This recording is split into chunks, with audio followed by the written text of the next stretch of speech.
تو زندگی ایک مسلسل امتحان ہے.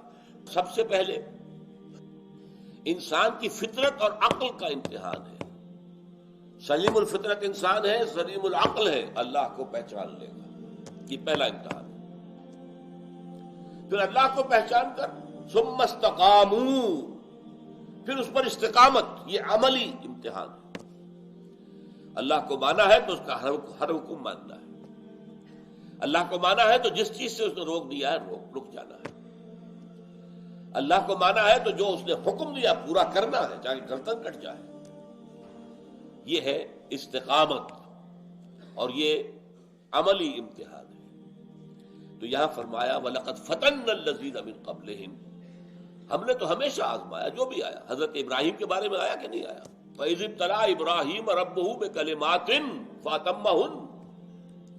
اور ذرا یاد کرو جب کہ امتحان لیا اور آزمائش کی ابراہیم کی اس کے رب نے بڑی بڑی باتوں میں، کلمات، یہ تنکیر تفخیم کے لیے.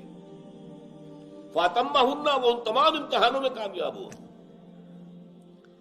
پہلا امتحان عقل اور فطرت کا. انہوں نے پہچان لیا یہ سورج بھی رب نہیں ہے، چاند بھی رب نہیں ہے، ستارے بھی رب نہیں ہے، یہ بت بھی رب نہیں ہے، یہ بادشاہ بھی رب نہیں ہے. انی وجہت وجہی للذی فطر السماوات والارض حنیفا وما انا من المشرکین. میں نے سب سے اپنا تعلق توڑ کر اپنا چہرہ اپنے رب کی طرف کر لیا ہے جس نے آسمان و زمین بنائے. کامیاب ہو گیا. فرسٹ ڈویژن بلکہ ڈسٹنکشن میں کامیاب ہو گئے کہ وہ فطرت سلیمہ اور عقل سلیم کی رہنمائی میں توحید تک پہنچ گئے. اب امتحان عمل کا شروع ہوا. بتوں کو توڑ پھوڑ دیا. بادشاہ کے در پہلے تو باپ نے کہا نکل جاؤ گھر سے. چلے گئے. سلام علیک ساستغفر لک ربی انہ کان بی حفیظ. ٹھیک ہے میں جا رہا ہوں. گھر سے نکلنا گوارا ہے، توحید کو چھوڑنا گوارا نہیں. بادشاہ کے ہاں پیشی ہو گئی. تم میرے سوا کسی اور کو رب مانتے ہو؟ جی ہاں. اس نے کہا کون ہے تمہارا رب؟ ربی الذی یحیی و یمیت، میرا رب تو وہ ہے جو زندہ رکھتا ہے اور مارتا ہے.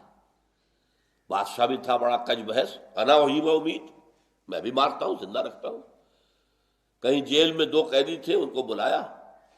دربار میں ایک کی گردن اڑا دی، ایک کو کہا جاؤ تم بری ہو، چھٹی. دیکھو میں نے ایک کو زندہ رکھا، ایک کو مار دیا، مجھے اختیار ہے کہ نہیں؟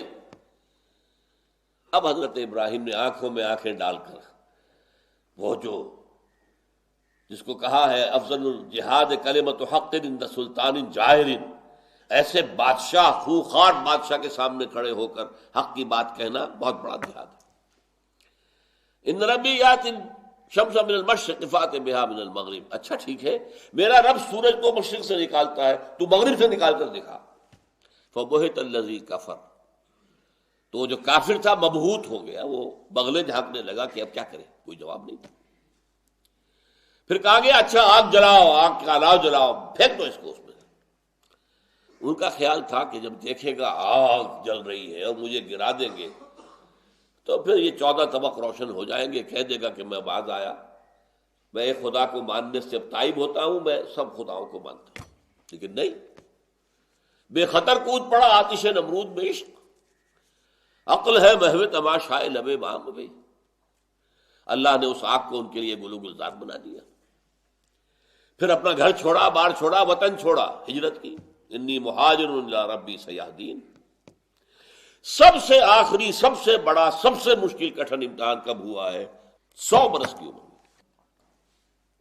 87 برس کی عمر تھی جبکہ اللہ تعالیٰ نے حضرت اسماعیل عطا فرمائے ہیں. اس سے پہلے کوئی اولاد نہیں تھی. جب وہ 13 برس کے ہو گئے ہیں، فلما بلغ معه السعی، اب دنیا کے کاروبار میں ان کے ہاتھ بٹانے کے قابل ہو گئے. 13 برس کا بچہ پچھلے زمانے میں جوان ہوتا تھا. لیکن اب حکم ہوا، خواب میں دیکھ رہے ہیں کہ میں اسماعیل کو ذبح کر رہا ہوں. یا بنی انی اری فی المنام انی اذبحک فانظر ماذا تری. اب ابراہیم کے بیٹے تھے اسماعیل. سکھائے کس نے اسماعیل کو آداب فرزندی.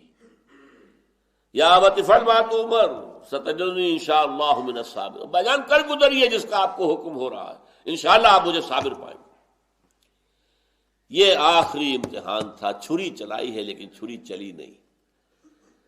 آواز آئی ہے غیب سے، یا ابراہیم قد صدقت الرؤیا انا کذالک نجزی المحسنین ان ھذا لہو البلاء المبین.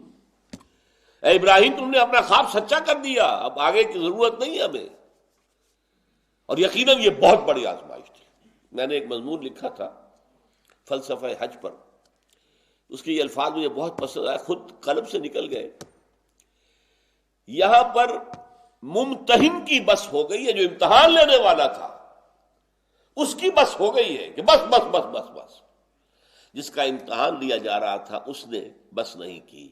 اکلوتے بیٹے پر، اکلوتا اس وقت تک حضرت اسحاق کی پیدائش نہیں ہوئی تھی. 100 برس کا بوڑھا انسان، اس کا ابھی اکلوتا بیٹا تھا اسماعیل، جس کو ذبح کرنے کے لیے تیار ہو گیا. بہرحال یہ آزمائشیں ہیں اس دنیا کے اندر.